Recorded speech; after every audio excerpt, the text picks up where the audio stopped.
Hello viewers, Namaste. నేను doctor Maitri, fertility expert, founder and clinical head of Maitrishri fertility centre, Kukatpally, Hyderabad. ఈరోజు మనము ఐవీఎఫ్కి ఇక్సీకి difference అనేది తెలుసుకుందాము. అంటే ఈ ఐవీఎఫ్ అనే ప్రొసీజర్లో ఐవీఎఫ్ చేయించుకుంటే బెటరా, ఇక్సీ చేయించుకుంటే బెటరా అన్నట్టుగా చాలామంది అడుగుతుంటారు. అండ్ ఎవరిలో ఐవీఎఫ్ అనేది సజెస్ట్ చేస్తాము, ఎవరిలో ఇక్సీ అనేది సజెస్ట్ చేస్తాము, ఈ విషయాల గురించి మనం ఈరోజు మాట్లాడుకుందాము. నార్మల్గా ఐవీఎఫ్ అంటే ఇన్ విట్రో ఫర్టిలైజేషన్. దీంట్లో బేసికల్గా చేసేది ఏంటి అంటే ఆడవాళ్ళ ఎగ్స్ అనేవి రిట్రీవ్ చేసిన తర్వాత వాళ్ళ హస్బెండ్ స్పర్మ్స్ అనేవి తీసుకొని రెండింటిని ఒక మీడియాలో వదిలిపెడతాం. ఆ స్పర్మ్సే వెళ్ళి ఎగ్స్తోని కలవాల, అంటే ఫర్టిలైజేషన్ అనేది అవ్వాలన్నమాట. రెండు కలిసే ప్రొసీజర్ని ఫర్టిలైజేషన్ అంటున్నాము. ఇది బేసిక్ ఐవీఎఫ్. ఇది కాకుండా దీనికన్నా అడ్వాన్స్డ్ అనేది ఇక్సీ ప్రొసీజర్. ఇక్సీ అంటే ఏంటి?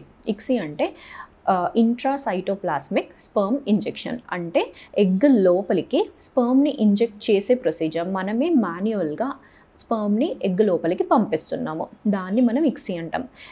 ఎవరి కేసెస్లో మనము ఐవీఎఫ్ చేయొచ్చు, ఎవరిలో మనము ఇక్సీ కంపల్సరీగా చేయాలి.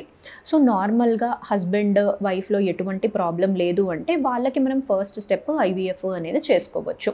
ఒకవేళ వైఫ్ ఏజ్ అనేది అడ్వాన్స్ అయ్యింది అండ్ వాళ్ళకి పీసీఓ ప్యాటర్న్ అనేది ఎక్కువగా ఉంది అన్నప్పుడు అన్నా కానీ, అండ్ హస్బెండ్ కేసెస్లో మొటిలిటీ ఇష్యూస్ ఎక్కువగా ఉన్నాయి, ఇలాంటి వాటిల్లో మనము ఇక్సీ అనేది సజెస్ట్ చేస్తాము. ఎందుకంటే ఇప్పుడు ఏజ్ అడ్వాన్స్ అయినా కానీ, లేకపోతే తక్కువ నెంబర్ ఆఫ్ ఎగ్స్ ఉన్నా కానీ, ఆర్ఎల్స్ ఎక్కువ పీసీఓ ప్యాటర్న్ ఉన్నా కానీ, వీళ్ళల్లో ఏమవుతుంది అంటే ఎగ్ షెల్ అనేది హార్డన్ అయ్యే ఛాన్సెస్ అనేవి ఉంటాయి. అంటే స్పర్మ్ అనేది అంత ఈజీగా ఎగ్ లోపలికి పెనిట్రేట్ అనేది అవ్వదనమాట. అందుకే మనము మాన్యువల్గా వీళ్ళకి స్పర్మ్ని ఇంజెక్ట్ చేయాల్సిన అవసరం అనేది ఉంటుంది. అదే మేల్స్లో ఒకవేళ మొటిలిటీ ఇష్యూస్ అనేవి ఉన్నప్పుడు ఏమవుతుంది, అది మొటిలిటీ ప్రాపర్గా ఉన్నప్పుడే వెళ్ళి ఎగ్తోని కలిసే ఛాన్స్ ఉంటుంది. ఒకవేళ మొటిలిటీ లేదు అంటే మనం ఎక్కడేసిన స్పర్మ్ అనేది అక్కడే ఉంటుంది, అది ఎగ్ వరకు రీచ్ అవ్వదనమాట.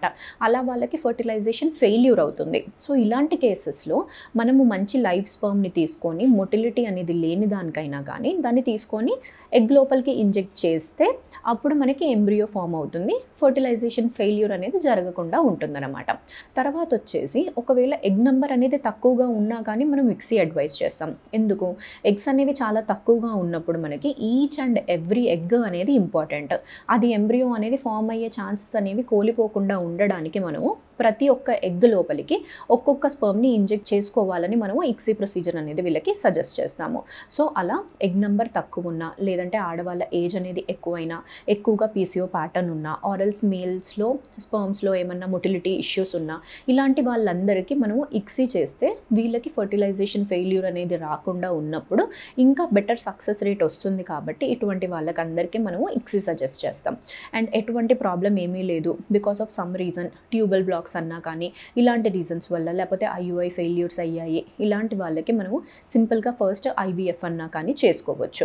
దాని తర్వాత ఏదన్నా మేజర్గా ప్రాబ్లం ఉంది అన్నప్పుడు మనము ఇక్సీ అనేది చేయాలి. And at the same time IVF కన్నా ఇక్సీలో బెటర్ సక్సెస్ రేటు అనేది కూడా ఉంటుంది. ఎందుకంటే బేసిక్ డిఫరెన్స్ ఇక్కడ మనము ఫర్టిలైజేషన్ ఫెయిల్యూర్ అనేది ప్రివెంట్ చేసి ఎక్కువ నెంబర్ ఆఫ్ ఎంబ్రియోస్ అనేవి మంచివి ఫామ్ అయ్యేలాగా చూస్తున్నాము. సో ఈ మేజర్ డిఫరెన్స్ వల్లనే మనకి ఆ సక్సెస్ రేట్లో డిఫరెన్స్ అనేది కూడా ఉంటుందండి. Thank you.